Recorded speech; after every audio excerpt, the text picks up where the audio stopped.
દર્શક મિત્રો, જેઓ ઈસુ પરના વિશ્વાસ દ્વારા તેમની સાથે સીધે સીધા સંબંધમાં છે, તેઓને હવે પાપની શિક્ષા થવાની નથી. કેટલું અદ્ભુત, ખરું ને? શું તમે તમારા પાપોનો પસ્તાવો કરીને ઈસુની પાસે આવ્યા છો? તમારા જીવનને આજે જ તપાસો.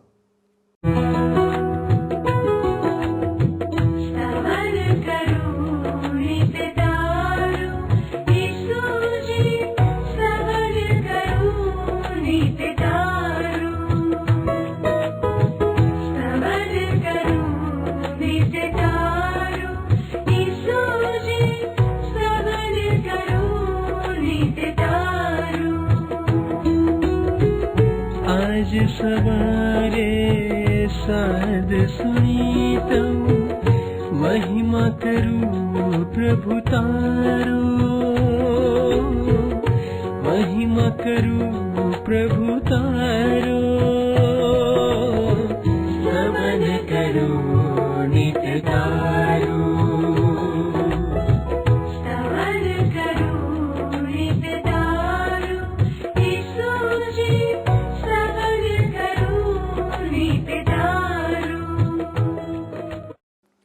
પ્રિય મિત્રો, મને ખુશી છે કે ફરી એકવાર તમે બધા સ્તવન કાર્યક્રમમાં જોડાયા છો.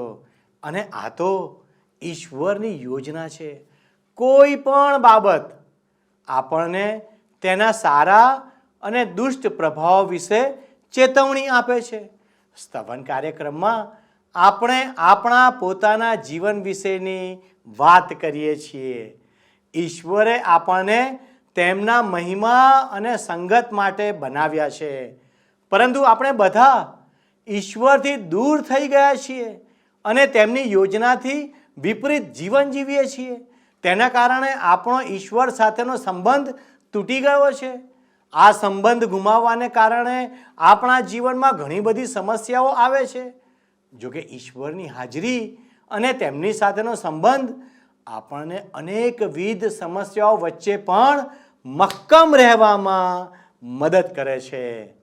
આપણે ઈશ્વરના વચનોનું જેટલું વધુ જ્ઞાન મેળવીએ છીએ તેટલા આપણે ઈશ્વરની વધુ નજીક જઈએ છીએ. ઈશ્વરનું વચન આપણા જીવન માટે અરીસા સમાન છે. તેમાં આપણા સમગ્ર જીવનને જોઈ શકીએ છીએ. હવે આજના અભ્યાસમાં આગળ વધતા આપણે રોમનોને પત્ર 7મો અધ્યાય 19મી કલમથી લઈને 8મા અધ્યાયની 4થી કલમ સુધી અભ્યાસ કરીશું. ખ્રિસ્ત પરના વિશ્વાસ અને તેમની સાથેના વ્યક્તિગત સંબંધ વિના પાપ, સ્વાર્થ અને અનૈતિક ઈચ્છાઓના અંકુશમાંથી મુક્ત રહેવા માટેના પ્રયત્નો બિનઅસરકારક અને નિરર્થક રહેતા હોય છે.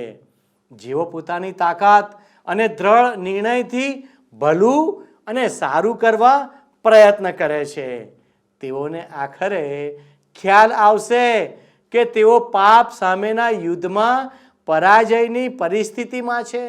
તેઓ પોતાના સામર્થ્યથી પોતાને છોડાવવા માટે નિસહાય છે. આ પરિસ્થિતિમાંથી ઈસુ ખ્રિસ્ત આપણને બચાવી શકે છે અને તે આપણને પાપના અને મરણના નિયમથી મુક્ત કરે છે. આવો આપણે દેવના સેવક દ્વારા આ અભ્યાસમાં આગળ વધીએ. આજે મિત્ર આપણે બાઇબલમાં નવા કરારના વિભાગમાં આવેલ રોમન લોકોને લખેલા પત્રના 7મા અધ્યાયની 19 થી 25 કલમો જોઈશું અને એ પછી રોમન લોકોને લખેલા પત્રના 8મા અધ્યાયની 1 થી 4 કલમો જોવા માંગીએ છીએ. હવે તમે 19, 20 અને 21મી કલમ પ્રેમ સંદેશ નામના તમારા પુસ્તકમાં જુઓ. હવે 21મી કલમનો જે અંતભાગ છે એ તમે ધ્યાનમાં લો. ત્યાં પ્રેષિત પાઉલ કહે છે કે મારામાં આ સિદ્ધાંત કાર્યશીલ છે. જ્યારે સારું કરવા માંગુ છું હું ત્યારે ખરાબ પસંદ થઈ જાય છે. આજે ઘણા બધા મનોવૈજ્ઞાનિકો છાપરે ચડી ચડીને પોકારે છે કે તમારામાં જે કંઈ હોય એની અભિવ્યક્તિ સંપૂર્ણપણે તમે થવા દો. અને ત્યારે એ લોકો સર્વ મનુષ્યમાં કામ કરી રહેલા આ સિદ્ધાંતને અવગણે છે. દરેક માણસ મિત્ર, દરેક માણસ સુંદર દેખાવાના પ્રયત્નો આદરે છે. અરે અમારા જેવા વૃદ્ધો પણ મિત્ર કાળા વાળ કરીને જુવાન દેખાવાનો પ્રયત્ન કરે છે. પણ એ તો મરણનો સિદ્ધાંત છે, એ આપણને કોઈને છોડતો નથી. કારણ કે આદમમાં આપણે આંતરિક રીતે પ્રથમથી જ મરી ગયેલા છીએ. આંતરિક સજીવન થવાની બાબત આપણા માટે કષ્ટમય છે. બાહ્ય કષ્ટ ઉઠાવવા તૈયાર થનાર આપણે અંતરાત્માને, આપણા અંતઃકરણને તંદુરસ્ત બનાવવા માંગતા જ નથી. આપણે મનથી દ્રઢ નિર્ધાર કરનાર ઈશ્વરની સેવા કરી શકતા નથી, કારણ કે આપણા અંતરમાં પ્રભુ ઈસુ ખ્રિસ્તનો પ્રવેશ એ જ પ્રથમ શરત છે ઈશ્વરની સેવા માટે. મિત્ર, હવે 22મી કલમમાં પ્રેષિત પાઉલ આપણને આનો ઈલાજ પણ બતાવે છે. મારો અંતરાત્મા ઈશ્વરના નિયમમાં આનંદ કરે છે. હવે આગળ આપણે જોઈ ગયા મિત્ર, તો આ સિદ્ધાંત મનથી સ્વીકારેલા સિદ્ધાંતની વિરુદ્ધ લડાઈ કરે છે. 24મી કલમમાં પ્રેષિત પાઉલ કહે છે કે હું કેવો દુઃખી મનુષ્ય છું, હું કેટલો બધો દુઃખી મનુષ્ય છું. હવે જુઓ મિત્ર, 25મી કલમમાં લખ્યું છે કે મરણને સાથે લઈ જનારા પાપના નિયંત્રણ નીચેના શરીરથી મને કોણ છોડાવશે, મને કોણ છોડાવશે? અને આના ઉત્તરમાં પ્રેષિત પાઉલ કહે છે કે ઈશ્વર આપણા પ્રભુ ઈસુ ખ્રિસ્તની મારફતે. ઈશ્વરનો આભાર. ફરી તમે જુઓ મિત્ર, પ્રેષિત પાઉલ એ જ વાત કહે છે કે જ્યારે તમારું બદલાણ થાય છે, પરિવર્તન થાય છે અને તમે મુક્તિ પામો છો, ત્યારે કંઈ તમારો પાપી સ્વભાવ એકાએક જતો રહેતો નથી રાતોરાત. એ તો તમને પકડી રાખવાનો જ પ્રયત્ન કરે છે. પાઉલની જેમ દરેક પ્રામાણિક વિશ્વાસી આવી બૂમ પાડી ઉઠે છે, એ ચિત્કાર કરી ઉઠે છે કે હું કેવો દુઃખી મનુષ્ય છું, હું કેવો દુઃખી મનુષ્ય છું, કેવો લાચાર છું. આ કંઈ નાશમાં જનારા તારણ વિનાના આત્માનો પોકાર નથી મિત્ર. અહીં દુઃખી માનવી એ તો આ બે સિદ્ધાંતોના આંતરિક યુદ્ધના સંઘર્ષથી થાકી ગયેલા મનુષ્યનો પોકાર છે મિત્ર. એ અધમુઓ થઈને ઊંધા મોએ ફરસ પર પડેલો છે. પુરાતન કાળના યાકૂબની જેમ આ સંઘર્ષથી તેની જાંગ લંગડાય છે. બહારની મદદ માટે એ ઘા નાખે છે. પોતાની હાલત વિશે પ્રેષિત પાઉલ કહે છે કે હું ઈશ્વરના નિયમથી, અંતઃકરણની અને પાપના નિયમથી માનવી સ્વભાવની સેવા કરું છું. પ્રેષિત પાઉલના ચિક્કારનો, એના પોકારનો, એની દાદનો, મદદ માટેના છેલ્લા સંદેશાનો ઉત્તર પણ આપણે 25મી કલમના અગ્રભાગમાં જોઈ શકીએ છીએ મિત્ર. આપણા પ્રભુ ઈસુ ખ્રિસ્તની મારફતે આ પાપના નિયમના બંધન હેઠળથી ઈશ્વર મને મુક્ત કરે છે. ઈશ્વરનો આભાર. ત્યાં પ્રેષિત પાઉલ સંઘર્ષમાંથી છુટકારો પામે છે અને એ જ 8મા અધ્યાયનો આરંભ શરૂ કરે છે, જ્યાં પ્રેષિત પાઉલ આ છુટકારાની વિશેષ વાત કરે છે. દોડો અને કરો, હુકમ કરે છે નિયમ. તમારા પગ કે હાથ એમાંથી કશાનો નથી ખપ. શુભ સંદેશ લાવે બહેતર સંદેશ, નહીં નિયમ. તે કહે છે ઉઠ અને આપે છે પાંખ. મિત્ર, પાપી માણસ ઉદ્ધાર માટે જેવો ને તેવો ઈસુ ખ્રિસ્ત પાસે આવી શકે છે. ઈસુ ખ્રિસ્ત એને ઉદ્ધાર આપે છે એના દુષ્કર્મોના બંધનોમાંથી, એના પાપોની શિક્ષામાંથી, અને તેને ઈશ્વર સમક્ષ ઉભો રહે એવો બનાવે છે. પુનિત, પાવન, પવિત્ર. એમાં આપણે મિત્ર અગાઉ સક્ષમ શુદ્ધિકરણ, સ્થાનીય શુદ્ધિકરણ, વ્યવહારુ શુદ્ધિકરણ અને શક્તિહીન અસમર્થ શુદ્ધિકરણના મુદ્દાઓ તપાસી ગયા હતા. આ આખા 8મા અધ્યાયનો મુખ્ય વિચાર શક્તિશાળી સમર્થ શુદ્ધિકરણ છે મિત્ર. આ 8મા અધ્યાયમાં શુદ્ધિકરણની સમાપ્તિ થાય છે. એનો સારાંશ આપણે જોઈ શકીએ છીએ. હકીકતે અહીં આપણે 3 અતિ ગહન નિયમોનો અભ્યાસ કરવાના છીએ મિત્ર. એટલે શુદ્ધિકરણ, સલામતી અને ઈશ્વરની સતત સંગત. આ અધ્યાયમાં ઈશ્વરે આપણા માટે શુદ્ધિકરણની કરેલી નવી જોગવાઈ આપવામાં આવી છે મિત્ર. જો કે આ પત્રનો અભ્યાસ કરવામાં અને પોતાને એક પ્રકારની ઉણપ વર્તાય છે, તો પણ મિત્ર, તો પણ આ વિષયોના સંદર્ભમાં હું ખાસ પ્રકારની લાચારીનો અનુભવ કરું છું. મારી વિનંતી છે મિત્ર કે આપ સૌ મારી સાથે સાથે ધીરજપૂર્વક જોડાયેલા રહેજો આ અભ્યાસમાં. જે ગૌરવ અને ગહનતા આ સમગ્ર પત્રમાં અને સવિશેષ આ 3 નિયમોમાં રહેલો છે, એનું માત્ર મોશેની જેમ આપણા ચંપલ ઉતારીને બોડે માથે પેલા લીલા અગ્નિ જ્વાળામાં લપટાયેલા વૃક્ષની સમક્ષ ઊભા ગૌરવ નિહાળીએ, જાણે હિમાલયના ઉત્તુંગ ગિરિશિખર ઉપર અજાયબી ભરેલી આંખમાં ઉતારવાનો જાણે આપણે પ્રયાસ કરીએ. આ અદ્ભુત પત્રનો ખુલાસો કરનાર સર્વએ એ વાત સાથે સંમતિ પુરાવી છે કે આ 8મો અધ્યાય, રોમન લોકોને લખેલા પત્રનો 8મો અધ્યાય, એ ઉન્નત ગિરી શૃંગે ઉભેલો છે. જો બાઇબલ વીંટી હોય અને રોમનોનો પત્ર એમાં જડેલું નંગ હોય ને મિત્ર, તો આ 8મો અધ્યાય એ નંગનો ચળકાટ છે. કોઈકે આ વિચારમાં ઉમેરતા કહ્યું છે કે આ અધ્યાયમાં પ્રવેશતા હવે પાપના શાપની દોષિત ઠરાવવાની કોઈ વાત નથી. અંતમાં ઈશ્વરથી વિમુખતા નથી અને વચમાં વિશ્વાસીને માટે ઈશ્વર ઉપર પ્રેમ રાખનારાઓ માટે સરવાળે સઘરું હિતકારક નીવડે છે. મિત્ર, યાદ રાખો, આજ્ઞા કરતા બીજું વધુ સારું શું હોઈ શકે? આપણને માલુમ પડે છે કે ઈશ્વરના બાળકને આ જીવનમાં આનંદ અને શાંતિ પ્રાપ્ત થાય છે. પાપની હાજરીમાં જ તેણે ઈશ્વરે ચીંધેલા માર્ગે જવાનું છે. પાપે એના જીવનક્રમ ઉપર રાજ કરવાનું નથી, પરંતુ ન્યાયી ઠરાવેલા પાપી મનુષ્યમાં પોતાનામાં આ આદર્શ સ્થિતિએ પહોંચવાની ક્ષમતા નથી. નવા સ્વભાવમાં એવું કોઈ પ્રેરક બળ નથી અને જૂના સ્વભાવમાં કશું જ સારું નથી. પ્રેષિત પાઉલ 7મો અધ્યાય સમાપ્ત કરતા એ કહે છે કે પ્રભુ ઈસુ ખ્રિસ્તની મારફતે હું ઈશ્વરનો આભાર માનું છું. હવે 8મો અધ્યાય આપણને પદ્ધતિ આપે છે, એટલે કે એવું સાધન બતાવે છે જેના વડે નિયમ હાંસલ થાય છે અને વિજય હાંસલ થાય છે. આ અધ્યાયમાં 19 વખત, મિત્ર, કેટલી વખત? 19 વખત પવિત્ર આત્માનો ઉલ્લેખ કરાયો છે. આ અધ્યાયમાં શુદ્ધિકરણની પ્રક્રિયામાં પવિત્ર આત્માના કાર્યનો શુભ આરંભ આપણને જોવા મળે છે. રોમનોને લખેલા પત્રમાં આપણને ત્રિએકી પરમેશ્વરના આશીર્વાદિત કાર્યનો પરિચય મળે છે. પહેલું છે ઈશ્વર પિતા સર્જન કાર્યમાં, બીજું છે ઈશ્વર પુત્ર પ્રભુ ઈસુ ખ્રિસ્ત ઉદ્ધાર કાર્યમાં, અને ત્રીજું છે ઈશ્વર પવિત્ર આત્મા શુદ્ધિકરણની પ્રક્રિયામાં. અહીં મિત્ર 8મા અધ્યાયમાં તમે જોશો રોમન લોકોને લખેલા પત્રમાં, તો આપણે પવિત્ર આત્મા તથા ખરેખરું શુદ્ધિકરણ, વાસ્તવિક શુદ્ધિકરણ બેવ વિશે જોવાના છીએ. ઈશ્વરને ગમતું જીવન પવિત્ર આત્માના સામર્થ્યમાં જીવવું જોઈએ. જેમ પ્રેષિત પાઉલ એફેસસની મંડળીને લખેલા પત્રમાં જણાવે છે ને કે મદ્યપાન કરીને છાકટો ના થઈશ, પરંતુ પવિત્ર આત્માથી ભરપૂર થઈ જાય. એફએસી લોકોને લખેલો પત્ર 5મો અધ્યાય 18મી કલમ પ્રમાણે. એટલે વિશ્વાસીઓના નવા કરાયેલા જીવનથી શુદ્ધિકરણ એ તો પવિત્ર આત્માનું કાર્ય છે મિત્ર, પવિત્ર આત્માનું કાર્ય.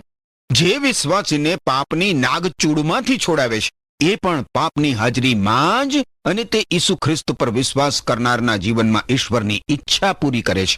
હવે પ્રથમ 11 કલમો તમે જુઓ તો એ વિશે કહી શકાય કે પાપ અને મૃત્યુ ઉપર પવિત્ર આત્માનો વિજય અહીં બતાવવામાં આવ્યો છે.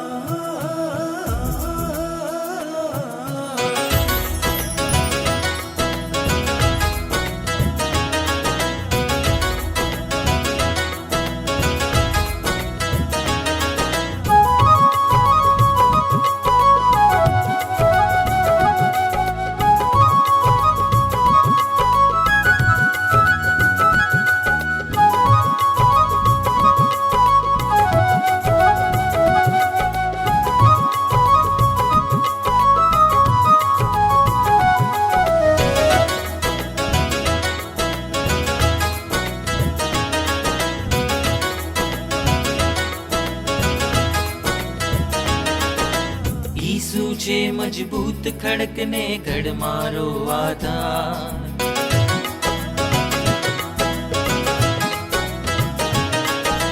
ઈસુ છે મજબૂત ખડકને ઘડ મારો આધાર. ઈસુ છે મજબૂત ખડકને ઘડ મારો આધાર. તેની ઉપર બાંધી આપણું જીવન તણું મકાન. તેની ઉપર બાંધીએ આપણું જીવન તણું મકાન. જીવન તણું મકાન, જીવન તણું મકાન.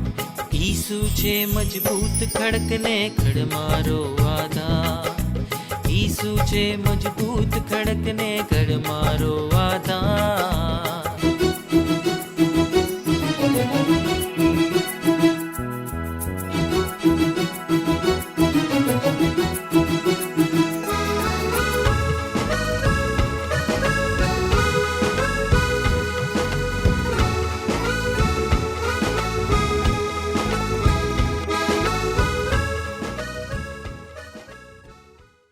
હવે 8મા અધ્યાયની તમે પહેલી કલમ જોજો. રોમન લોકોને લખેલો પત્ર 8મો અધ્યાય પહેલી કલમ.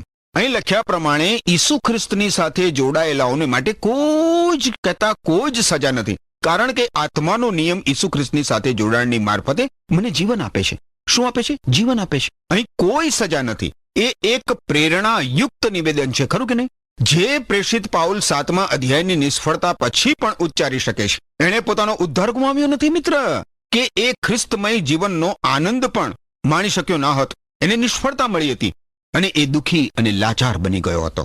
ઈશ્વર એને આનંદ આપવા માંગતા હતા. કેવી રીતે? બીજી કલમ જુઓ. બીજી કલમમાં લખ્યું છે કે તેણે એટલે કે આત્માના નિયમે મને પાપ અને મરણની નો જે નિયમ છે એનાથી મુક્ત કર્યો છે. 8મા અધ્યાયની બીજી કલમ. આ સમગ્ર અધ્યાયમાં મિત્ર આ નાનો શબ્દ કારણ 17 વખત આવે છે. કારણ કે એ આખા અધ્યાયને એક દોરે બાંધે છે. રોમનોને લખેલા પત્રનો ખુલાસો કરનાર એક વિદ્વાન વ્યક્તિએ કહ્યું છે કે જો તમે પાઉલનો તર્ક પકડી ના શકો તો તમે પાઉલને સમજવામાં ગેરસમજ કરો છો. આગલી કલમમાં તમે જુઓ તો જે આત્માના નિયમનો ઉલ્લેખ કરવામાં આવ્યો છે એ નિયમનો સિદ્ધાંત માત્ર નથી મિત્ર, પરંતુ એ તો આત્માથી મળતો અધિકાર છે. અહીં જે જીવન આપવાની વાત છે એ પવિત્ર આત્મા દ્વારા મળતું જીવન છે, કારણ કે સાત્વિક દ્રષ્ટિએ પવિત્ર આત્મા સ્વયં જીવન છે. બીજી કલમમાં પ્રભુ ઈસુ ખ્રિસ્ત સાથેના જોડાણની મારફતે એ શબ્દ પ્રયોગ કરવામાં આવ્યો છે. એનો અર્થ થાય પવિત્ર આત્મા ઈસુ ખ્રિસ્ત સાથે સંપૂર્ણપણે જોડાયેલા છે, કારણ કે ઈસુ ખ્રિસ્ત પર વિશ્વાસ કરનાર ઈસુ ખ્રિસ્તના જે અનુયાયી છે, વિશ્વાસી છે, એના જીવનમાં એ ભાગીદાર બને છે અને એટલે એ વિશ્વાસીને મુક્ત કરે છે. પાપ અને મૃત્યુનો નિયમ એ તો આપણા જૂના સ્વભાવ ઉપર પાપે જે અધિકાર જન્માવ્યો હતો ને મિત્ર, એ છે જેના લીધે ઈશ્વરથી આપણે વિમુખ થઈ ગયા હતા. હવે નવો સ્વભાવ આ અધિકાર, આ બંધનને તોડવા અસમર્થ છે. એના માટે કોઈ ઉચ્ચતમ અધિકાર અને સત્તાની જરૂર પડે છે અને એ તો છે પવિત્ર આત્મા. પવિત્ર આત્મા નવા સ્વભાવ પર પ્રક્રિયા કરે છે. પવિત્ર આત્મા વિશ્વાસી સાથે અવિરત રીતે મિત્ર અવિરત રીતે જોડાયેલો છે. 7મા અધ્યાયમાં જે માણસ મૃત શરીર સાથે જોડાયેલો હતો તે હવે જીવતા જીવંત ઈસુ ખ્રિસ્ત સાથેના જીવંત દોરે બંધાઈ ગયેલો છે. હવે મિત્ર આપણે 8મા અધ્યાયની 3જી અને 4થી કલમ જોઈએ. આમાં આપણે સમજવા જેવી કેટલીક બાબતો હું તમને સમજાવવાનો પ્રયત્ન કરવા માંગુ છું. અહીંયા વિષયનું પૂરું હાર્દ આપણને મળે છે. દેહ દ્વારા નિયમ જે વસ્તુઓ કરવા અસમર્થ હતો એ માટે ઈશ્વરે પાપમય દેહની સમાન જે વ્યવસ્થા છે એ અવસ્થામાં પોતાના પુત્ર પ્રભુ ઈસુ ખ્રિસ્તને સ્વયંને મોકલ્યા અને એમ પાપના સંબંધમાં એમણે પાપને દોષિત ઠરાવ્યું. એ માટે કે આપણે જેવો દેહના નિયમ અનુસાર નહીં પરંતુ આત્માના નિયમ અનુસાર ચાલીએ છીએ તેઓમાં નિયમનું ન્યાયપણું પરિપૂર્ણ થઈ જાય. નિયમ માણસમાં કશું સારું કરવા અસમર્થ હતો, એટલે સંત પાઉલ કહી શક્યો કે હું જાણું છું કે મારા માનવ સ્વભાવમાં કંઈ જ સારું નથી. 7મા અધ્યાયની 18મી કલમ પ્રમાણે. અને એ જ બાઇબલનું પવિત્ર વચન છે મિત્ર, જે સાચું છે. પરંતુ હવે પવિત્ર આત્મા જે ઈસુ ખ્રિસ્તની મારફતે આવે છે તે નિર્બળ અને પાપમય મનુષ્ય દેહમાં ઈશ્વરમય જીવન ઉત્પન્ન કરવા પૂરેપૂરા સમર્થ છે. એક ઉદાહરણથી આપણે આ બાબત સમજીએ. અગાઉ બહેનો, મહિલાઓ રોટલી શેકેલા તવેથાનો ઉપયોગ કરતી હતી રોટલી શેકવા માટે. હવે તવેથામાં કશું ખોટું હતું નહીં, બરાબર ને? પરંતુ તવો નીચે મૂકીને ફૂલકા રોટલી બનાવવા માટે રોટલીને અગ્નિ ઉપર શેકવા મૂકતી વખતે તવેથો બહુ જ કામ લાગતો નહોતો. હાથનો ઉપયોગ કરવો પડતો હતો અને દાઝી જવાની ભીતિ રહેતી હતી.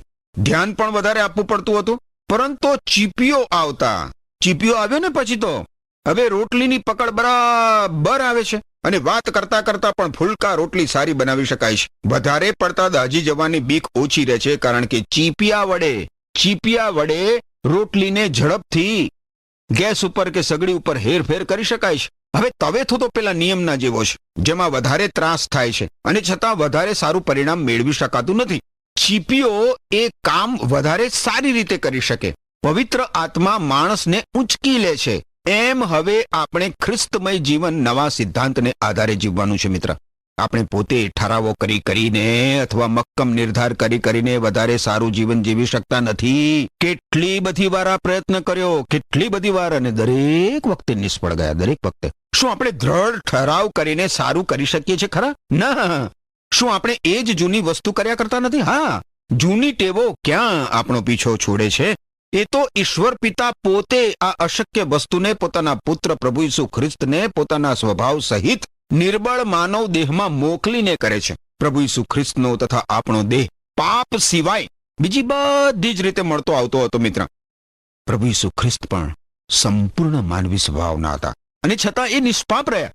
હિબ્રુઓને લખેલા પત્રના લેખક આ વાત કેટલી અદ્ભુત રીતે રજૂ કરે છે. જેઓને તે સંતો કહે છે તેઓ માનવ પ્રકૃતિ ધરાવે છે, તેથી ઈસુ ખ્રિસ્ત પોતે એમના જેવા બન્યા અને મનુષ્ય સ્વભાવના ભાગીદાર થયા. એમણે એમ કર્યું જેથી એમના મૃત્યુ દ્વારા ઈસુ ખ્રિસ્ત મૃત્યુ પર અધિકાર ધરાવનાર શૈતાનનો નાશ કરે અને તે દ્વારા જે લોકો પોતાના જીવન દરમિયાન મૃત્યુની બીકને લીધે ગુલામ જેવા છે તેમનો એ ઉદ્ધાર કરે. પ્રભુ ઈસુ ખ્રિસ્ત દૂતોને મદદ નથી કરતા મિત્ર, પણ એ અબ્રાહામના વંશજોને મદદ કરે છે અને એટલે બધી રીતે પોતાના ભાઈઓના જેવા થવું એમને માટે આવશ્યક હતું, જેથી એ ઈશ્વર સમક્ષ પોતાના ભાઈઓના વિશ્વાસયુક્ત અને દયાળુ મુખ્ય યજ્ઞકાર બને અને એ દ્વારા લોકોના પાપ માફ થાય. વળી એ લોકો કહે છે કે ઈસુ ખ્રિસ્ત આપણી જરૂરિયાતોને પહોંચી વળે એવા પ્રમુખ યજ્ઞકાર છે. એ પવિત્ર છે, એમનામાં કોઈ દોષ કે પાપ નથી. એમને પાપી મનુષ્યમાંથી અલગ કરવામાં આવ્યા છે અને આકાશ કરતા પણ ઊંચે ચડાવવામાં આવેલા છે. અને પછી આગળ વધીને હિબ્રુ લોકોને લખેલો પત્ર આપણને જણાવે છે કે આ જ કારણથી મિત્ર, આ જ કારણથી જ્યારે પ્રભુ ઈસુ ખ્રિસ્ત આ દુનિયામાં આવવાના હતા ત્યારે એમણે ઈશ્વરને કહ્યું કે તમે બલિદાનો અને અર્પણો ઈચ્છતા નથી, પરંતુ તમે મારા માટે શરીર તૈયાર કર્યું છે. હિબ્રુ લોકોને લખેલો પત્ર 10મો અધ્યાય 5મી કલમ પ્રમાણે.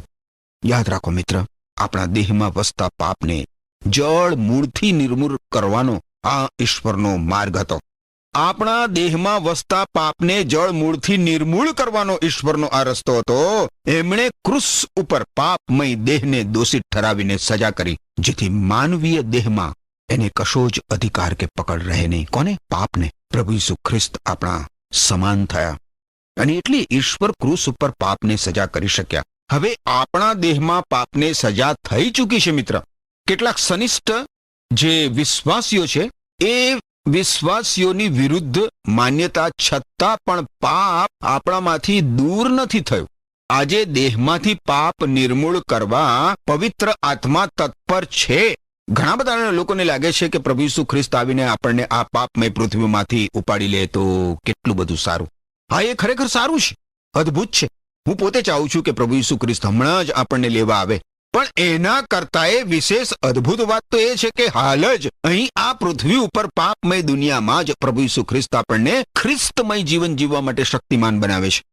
યોહાન અનુસાર શુભ સંદેશના 17મા અધ્યાયની 15મી કલમમાં પ્રભુ ઈસુ ખ્રિસ્ત પોતે જ આપણા માટે પ્રાર્થના કરે છે કે હે પિતા, હું એમ નથી કહેતો કે તમે એમને એટલે કે મારા અનુયાયીઓને આ દુનિયામાંથી બહાર કાઢી લો, પરંતુ હું તમને પ્રાર્થના કરું છું કે તેઓને ભૂંડાથી બચાવો. અને એ વિજય છે મિત્ર. અહીં નીચે પૃથ્વી ઉપર વિજય. તેઓમાં નિયમની યોગ્ય માગણીઓ પૂરી થાય. ચોથી બાબત છે આ કર્મણી પ્રયોગ છે. એનો અર્થ એવો છે કે પવિત્ર આત્મા આજ્ઞાધીનતાનું જીવન આપણામાં ઉત્પન્ન કરે છે, જે નિયમને ખપે છે. પરંતુ નિયમ એવું જીવન ઉપજાવી શકતો નથી આપણામાં. પવિત્ર આત્મા આપણને શક્તિ પૂરી પાડે છે અને એટલે નિર્ણય આપણે કરવાનો છે મિત્ર. અંત ભાગમાં તમે જુઓ તો લખ્યું છે, માટે ઈશ્વરે એ પ્રમાણે કર્યું. સ્વયં ઈશ્વરે મિત્ર, સ્વયં ઈશ્વરે આપણા માટે પ્રભુ ઈસુ ખ્રિસ્ત દ્વારા પૃથ્વી ઉપર જન્મ લઈને આપણામાંની પાપ વૃત્તિને સજા કરી છે. અને હવે ઈશ્વરનો પવિત્ર આત્મા આપણા અંતઃકરણમાં કાર્ય કરે છે. આપણે તો પવિત્ર આત્માને મોકળાશ આપવાની જરૂર છે અને નિર્ણય લેવાની જરૂર છે કે ઓ પવિત્ર આત્મા, હું તમને આધીન થાઉં છું, તમે મારા જીવનમાં કાર્ય કરો. વહાલા મિત્રો, આજે આપણે શીખ્યા કે આપણો માનવી સ્વભાવ આપણને પાપના નિયમના બંધનમાં લાવે છે. ફક્ત ઈસુ ખ્રિસ્તની કૃપાને કારણે જ આપણે આપણા પાપી સ્વભાવ પર વિજય પ્રાપ્ત કરી શકીએ છીએ. સંત પાઉલ સમજાવે છે કે પવિત્ર આત્મા વિશ્વાસીઓને પવિત્ર જીવન જીવવા માટે સમર્થ બનાવી શકે છે. તેથી જેઓ ખ્રિસ્ત ઈસુમાં છે તેઓ હવે દોષિત નથી. તેમના પર હવે પાપની શિક્ષા નથી. ઈસુ ખ્રિસ્તના કાર્યને લીધે પવિત્ર આત્માનો જે નિયમ છે તે આપણને પાપ અને મરણના નિયમથી મુક્ત કરીને જીવન આપે છે. મિત્રો, સંત પાઉલ એમ પણ સમજાવે છે કે પાપ કેટલું શક્તિશાળી છે. લોકો કદાચ ઈશ્વરને ખુશ કરવા માંગતા હોય અને તેઓ ઈશ્વરના નિયમોનું પાલન કરવાનો પ્રયાસ કરતા હોય, પરંતુ માનવ સ્વભાવ પાપની શક્તિનો પ્રતિકાર કરવા માટે ખૂબ જ નબળો છે. તેથી જ લોકોને લાગે છે કે તેઓ પાપ સામે સંઘર્ષ કરી રહ્યા છે, પણ ઈશ્વર લોકોને પાપના સામર્થ્યમાંથી સંપૂર્ણપણે મુક્ત કરે છે અને તેઓને ન્યાયી બનાવે છે. હવે તેઓ દોષિત નથી. તેઓ ઈશ્વરના વિશેષ અને પવિત્ર લોક બન્યા છે.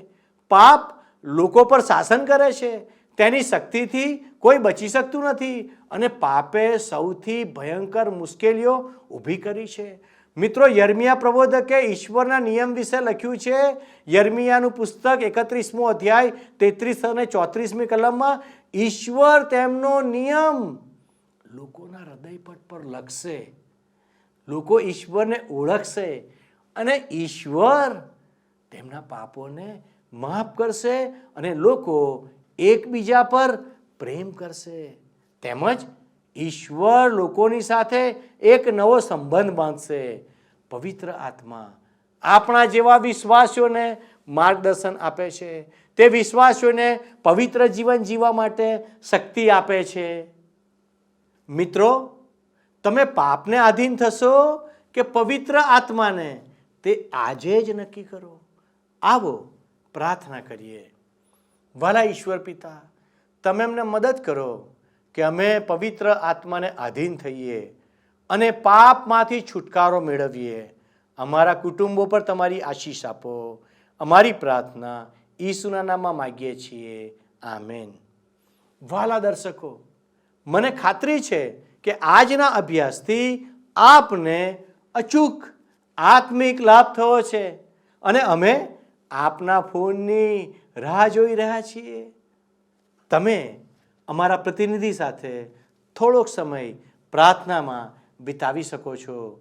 ઈશ્વર આપને આશીષ આપો. આમેન.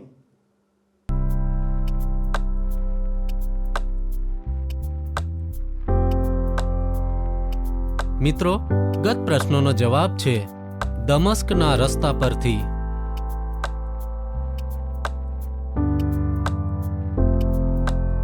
આજનો પ્રશ્ન છે, મારો અંતરાત્મા શામાં આનંદ કરે છે?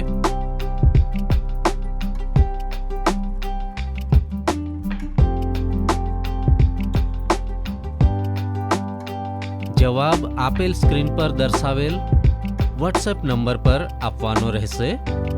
કાર્યક્રમ દરમિયાન પૂછેલા પ્રશ્નોનો સાચો જવાબ આપનાર વિજેતાઓના નામ દર મહિનાના પ્રથમ સોમવારે જાહેર કરવામાં આવશે.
શું તમને આ કાર્યક્રમ ગમ્યો?